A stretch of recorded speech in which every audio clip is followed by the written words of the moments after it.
जय हिंद दोस्तों, मैं महेंद्र शर्मा स्वागत करता हूं वन वर्ल्ड हिंदी में आपका। उम्मीद करता हूं आप खुश और स्वस्थ हैं। दोस्तों आइए दिखाते हैं पाक मीडिया की एक और लेटेस्ट डिबेट, क्योंकि पिछले ही दिनों जब एक भारतीय मिसाइल गलती से पाकिस्तान की सीमा क्षेत्र में चली गई थी और मियां चिन्नू में जाके क्रैश हो गई थी, तो कहीं ना कहीं अब भारत ने एक टेक्निकल मिस्टेक का हवाला देते हुए पाकिस्तान को साफ किया कि ये एक टेक्निकल मिस्टेक थी जिसकी वजह से वहां पहुंच गई। जबकि पाकिस्तान में आज भी हड़कंप मचा हुआ है, आज भी मीडिया में चर्चा चल रही है कि भारत की तरफ से आई हुई मिसाइल एक साजिश थी। तो कहीं ना कहीं आज पाकिस्तानी खौफ में भी है और एक चर्चा और कर रहे हैं कि क्या भारत की जो मिसाइल है भारत की तरफ नहीं जाती, पाकिस्तान की तरफ ही क्यों जाती है। ये बहुत ही हास्यास्पद बातें हैं, क्योंकि इन गवारों को ये पता नहीं है कि मिसाइल कोई इशारों से नहीं चलती है। जो टेक्निकल गड़बड़ी थी उस वजह से जाके पाकिस्तान में गिर चुकी है। तो दोस्तों देखिए डिबेट और कमेंट में अपनी प्रतिक्रिया जरूर दें। लास्ट में आपसे रिक्वेस्ट करूँगा, चैनल पर नए हैं तो चैनल को सबसे पहले सब्सक्राइब कीजिए, लाइक शेयर कमेंट जरूर कीजिए। दोस्तों जय हिंद, वंदे मातरम, भारत माता की जय। दोस्तों की बात हो रही है कि उसको यकीनी बनाना है उसकी सिक्योरिटी को। 22-23 मार्च को है, 23 मार्च को परेड है और जो भारत की तरफ से मिसाइल चलाया गया चल गया जो भी उसका भी जायजा लिया जा रहा है। अच्छा, इंटरनेशनली मैं देख रहा था भारत बड़े दबाव में आ रहा है।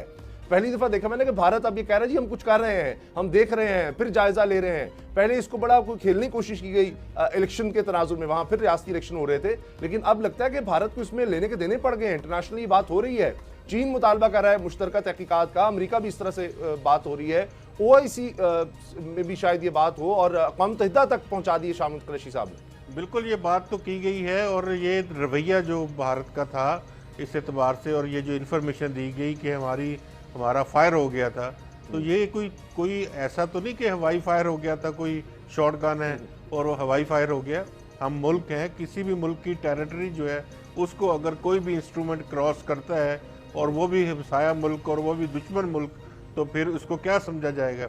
वो अगर इंटरनेशनल लैंग्वेज जो है UNO की ज़ुबान में देखा जाए, कन्वेंशंस के तहत देखा जाए, वो ऑब्जेक्ट एक हमला तस्वर होगा जी, डेक्लेरेशन और ये इसी तरह का हमला तस्वर है ये सही। और हमने बड़ा रिस्पांस जो है जिम्मेदाराना दिया है।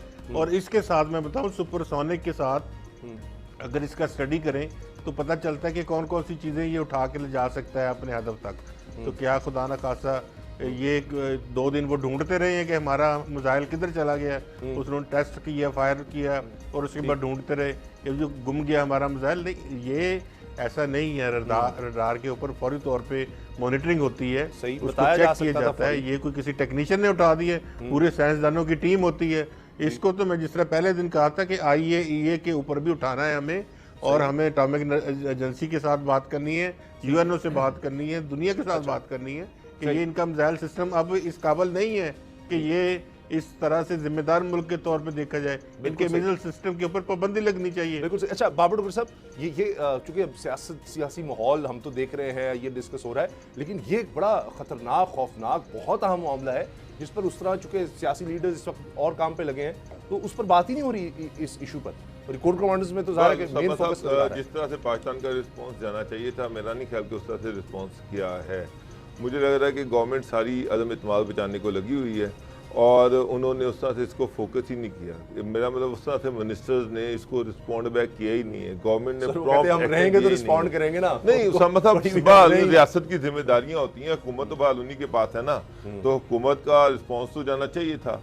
ये कोई दानिस्ता कार्रवाई नहीं है, ये बाकायदा तौर पे उन्होंने इसकी टेस्टिंग की है और गैर दानिस्तानी जानबूझ कर किया, जानबूझ के इसको चेक किया है और उन्होंने देखा कि जनाब हम कहाँ तक इसको कर सकते हैं और उन्होंने एक्चुअली इसको टेस्ट कर लिया। होता ये है कि जब आपने कहा कि सुपरसोनिक टेस्ट करने होते हैं तो फिर आप अपने किसी खुले इलाके में करते हैं, समंदर में जो आपकी लिमिट्स है उसके अंदर रह के करते हैं, सारी दुनिया में टेस्ट होते हैं।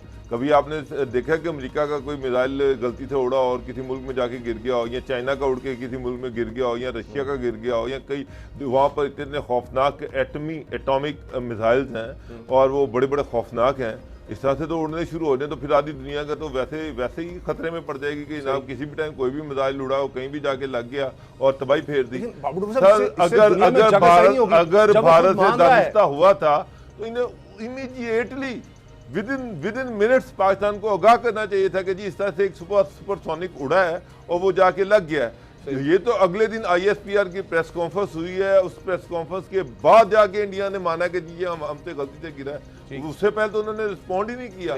वो अगर दानिस्ता था तो इमीडिएटली रिस्पॉन्स आना चाहिए था। मुझे ये लग रहा है कि इन्होंने दानिस्ता जानबूझ के अपने मिसाइल की रेंज को चेक किया है कि ये कहाँ तक जा सकता है, पाकिस्तान की विजिलेंस क्या है, ये कितनी देर में रिस्पॉन्ड कर सकते हैं, और जब ये रिस्पॉन्ड करेंगे तो ये मिसाइल कहाँ तक जा सकता है। लेकिन सर इससे तो पूरी दुनिया में इसके लिए एक मसला नहीं खड़ा हो गया कि चीन डिमांड कर रहा है जी मुश्तरका तहकीकात हो, पाकिस्तान कर रहा है। मुझे एक बात बताएं, अगर कल पाकिस्तान हमारा तो कबूतर उधर चला जाए तो उस पर रोला डाल दिया जाता है, अगर हमारा मिसाइल उधर जाके इस तरह से हिट कर जाए, कहीं जाके गिर जाए, तो फिर क्या भारत हमारी जो हम हमारी गलती को क्लैरिफिकेशन मानेगा, हमारी क्लैरिफिकेशन मानेगा? वो तो कबूतर उधर जाए तो सारी दुनिया में शोर मच जाता है, वहां पर तो कुछ छोटी सी चीज फ्लाई कर दे तो सारी दुनिया में रोला डाल दिया जाता है, वहां पर तो कुछ भी ना जाए तो पुलवामा जैसे खुद ही अटैक करके पाकिस्तान पे डाल दिए जाते हैं। तो समझ साहब यहाँ पर तो बाकायदा तौर पे एक सुपरसोनिक मिसाइल आया, गिरा, और वो भी 200 किलोमीटर अंदर पाकिस्तान की टेरिटरी में जाके गिर गया, और ये कह रहे जी दानिस्ता हो गया, गलती हो गई। मैं तो इसको गलती नहीं मानता। ये इस तरह से इंटरनेशनल लेवल पे, इतने बड़े लेवल पे इस तरह हो नहीं सकता, कल कुछ और आगे गिर जाएगा। अच्छा गुलाम नबी साहब, ये जो पाकिस्तान का रिस्पांस है आपको भी लगता है नाकाफी है? शाह महमूद कुरैशी साहब अक़वाम मुत्तहिदा के लेवल पर चले गए हैं, सेक्रेटरी जनरल से वहां पर बात की है, चीन इन्वॉल्व हो रहा है, अमेरिका तक बात जा रही है, तो इसके मामला कोई दब नहीं गया? ये तो अब एक तारीख का हिस्सा बन गया है, इस पर तो डिबेट होती रहेगी। जब कोई भारत को बात करना चाहेगा, मिसाइल की टेक्नोलॉजी नहीं आएगी तो हर दफा ये चीज उसके सामने नहीं आएगी। बिल्कुल, अभी क्योंकि पॉलिटिकली हम देख रहे हैं कि बहुत ज़्यादा एंगेजमेंट्स हैं, और शाह महमूद कुरैशी साहब की भी, लेकिन उसके बावजूद हमने एहतजाज भी किया, बुलाया इंडियन सफ़ीर को, फिर उसके साथ हमने उनको मरासला भी भेजा, फिर उनका जवाब भी आया मिनिस्ट्री ऑफ डिफेंस का। तो अभी बाकी जो ममालिक हैं उनके साथ भी हमने बातचीत उठाई है। तो हम ये कह सकते हैं एक ज़िम्मेदार रियासत के तौर पे बड़े सुकून तहम्मुल के साथ, हम बुर्दबारी के साथ अपना मौक़िफ़ दे रहे हैं। गुलाम मुर्तज़ा साहब, आप देख रहे हैं कि डे बाई डे मुझे एक चीज़ का जवाब दे दें, अभी मुझे एक चीज़ का जवाब दे दें। उसके बाद प्राइम मिनिस्टर ने हाफजाबाद में जलसा किया, उससे पहले उन्होंने रहीम यार खां में जलसा किया, वहाँ पर उन्होंने यूरोपियन यूनियन की बात कर दी, उन्होंने रशिया विजिट की बात की, उन्होंने अभी तक अपने किसी जलसे में इस चीज को डिस्कस किया। उन्होंने कहा कि अभी जब ये उन्होंने हाफजाबाद में बात की कि हमने हिकमत से इस पे काम किया, वरना हम कुछ और भी कर सकते थे। उन्होंने इख्तिताम इसी चीज़ पर वैसे किया था। अच्छा, अब ये गुलाम नबी साहब, जो बात अब कोर कमांडर्स कॉन्फ्रेंस से सामने आ रही है कि जी ये आलमी फोरम्स को इसका नोटिस लेना चाहिए, सिर्फ भारत की वजाहत काफ़ी नहीं है, उस पर शर्मिंदगी का इजहार काफ़ी नहीं है, इसको यहाँ तक ना लिया जाए। ये एक बड़ा सीरियस इशू है, और ये सिर्फ ये नहीं कि पाकिस्तान के लिए है, तो पूरे खित्ते के लिए है। यानी चीन यहाँ पर है, यहाँ पर रूस है, उसमें बांग्लादेश है, दीगर ममालिक हैं। तो ये अगर भारत की क्लैरिफिकेशन मान भी ली जाए तो इसका मतलब है कि वो मान रहा है कि जी हमारा तो किसी तरह से भी चल सकता है और किसी की तरफ भी जा सकता है। तो ये तो बहुत बड़ा यानी एक हादसा हो सकता है, और शायद तारीख में जिस तरह बाबर डोगर साहब ने कहा है कभी इस तरह से हुआ नहीं। टेस्ट भी कोई होते हैं, ये तो चल गया ना, ये कोई टेस्ट नहीं है। वो मान रहा है कि कोई टेस्टिंग नहीं हो रही थी, ये कोई मेंटेनेंस में पता नहीं वो कह रही थी देख रहे हैं, तो हम इसको इन्वेस्टिगेट कर रहे हैं, हम सारा कुछ देखेंगे। ये तो टेस्टिंग नहीं थी, ये तो चल गया है। तो ये इनका जो पूरा सिस्टम है इसकी तो जाकर इंस्पेक्शन होनी चाहिए। मगर आपको लगता है कि पाकिस्तान जो कह रहा है कि जी मुश्तरका तहकीकात, पाकिस्तान को भी शामिल किया जाए, चीन ये कह रहा है, तो इस पर भारत कुछ आगे बढ़ेगा या आलमी दबाव उस पर आएगा?